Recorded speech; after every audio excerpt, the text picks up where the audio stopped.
ये कहानी है जगन्नाथपुरी के स्वामी और उनकी एक ऐसी भक्त की जिन्होंने भगवान को किसी विधि विधान से नहीं बल्कि अपनी ममता की डोर से बांध लिया था। एक ओर सृष्टि के पालनहार थे और दूसरी ओर कर्माबाई, जो एक साधारण कुटिया में रहने वाली वृद्ध महिला थीं। कर्माबाई भगवान कृष्ण को अपना आराध्य नहीं, अपना बेटा मानती थीं। उनका दिन अपने लाला की सेवा से शुरू होता और उन्हीं की लोरी पर खत्म होता।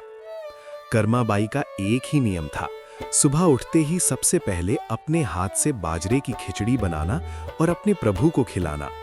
कर्माबाई इतनी वृद्ध और प्रेम में इतनी मग्न थीं कि वे कभी-कभी भूल जाती थीं कि भगवान की पूजा के नियम क्या हैं। वे बिना नहाए, बिना शुद्धता के नियमों का पालन किए बस अपने लाला की भूख का ख्याल रखती थीं। वे खिचड़ी बनाती और उसे पंखे से झलती हुई कहती, मेरे लाला को भूख लगी होगी, कहीं खिचड़ी गर्म ना हो और उसका मुंह ना जल जाए। और साक्षात जगन्नाथ जी, जिन्हें 56 भोग लगते थे, वे रोज सुबह कर्माबाई की कुटिया में पहुंच जाते। वे कर्माबाई की गोद में बैठकर खिचड़ी खाते और माँ बेटे की तरह बातें करते। एक दिन एक बड़े विद्वान साधु कर्माबाई की कुटिया के पास से गुजरे। उन्होंने देखा कि कर्माबाई बिना स्नान किए अशुद्ध अवस्था में भगवान को भोग लगा रही हैं। साधु क्रोधित हो गए और बोले, अरियो मैया, ये तू क्या अनर्थ कर रही है? बिना नहाए धोए भगवान को छू रही है, ये अपराध है। पहले स्नान कर, शुद्ध वस्त्र पहन, फिर विधि विधान से भोग लगा। कर्माबाई डर गई। उन्हें लगा कि अनजाने में उन्होंने अपने लाला को कष्ट पहुंचाया। अगले दिन उन्होंने साधु के कहे अनुसार किया। उन्होंने पहले कुएं से जल भरा, स्नान किया, साफ वस्त्र पहने और फिर खिचड़ी बनाई। इस सब में बहुत समय लग गया। उधर जगन्नाथ मंदिर के दरवाजे खुल गए थे। पुजारियों ने देखा कि भगवान की मूर्ति के मुख पर बाजरे की खिचड़ी लगी हुई थी, जैसे किसी ने उन्हें जल्दी जल्दी खिलाया हो। भगवान की आंखों में आंसू थे। उसी रात मंदिर के मुख्य पुजारी के सपने में भगवान जगन्नाथ आए। भगवान का चेहरा उदास था। उन्होंने कहा, आज मैं बहुत भूखा हूँ। उस साधु ने मेरी माँ कर्माबाई को नियमों में उलझा दिया।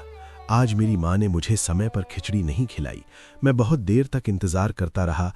फिर जब खिचड़ी मिली तो वो ठंडी हो चुकी थी और मेरा मन मंदिर आने के लिए व्याकुल था, इसलिए मैंने जल्दी जल्दी में खाना खाया। भगवान ने आगे कहा, जाओ और उस साधु से कहो कि मुझे उसके नियम नहीं, मेरी माँ का प्रेम चाहिए। उसे कहो कि कर्माबाई जैसे भी खिलाए, मुझे वही स्वीकार है। पुजारी और वो साधु तुरंत कर्माबाई की कुटिया पहुंचे। उन्होंने देखा कि कर्माबाई रो रही थीं, क्योंकि उन्हें लग रहा था कि वे अब अपने लाला की सेवा ठीक से नहीं कर पा रही हैं। साधु कर्माबाई के चरणों में गिर पड़ा और बोला, मैया, मुझे क्षमा कर दो। मैं शास्त्रों को पढ़ सका, पर उस प्रेम को नहीं देख सका जो स्वयं भगवान को भूखा बना देता है। साधु ने कहा, मैया, तू जैसे पहले खिलाती थी वैसे ही खिला। तेरे हाथ का प्रेम ही ठाकुर जी का सबसे बड़ा भोग है। कहते हैं कि कर्माबाई के देहांत के बाद भगवान जगन्नाथ बहुत रोए थे। आज भी जगन्नाथपुरी के मंदिर में सुबह का सबसे पहला भोग कर्माबाई की खिचड़ी ही होती है। भगवान को 56 भोग बाद में लगते हैं। पहले वे अपनी उस मैया की याद में खिचड़ी पाते हैं।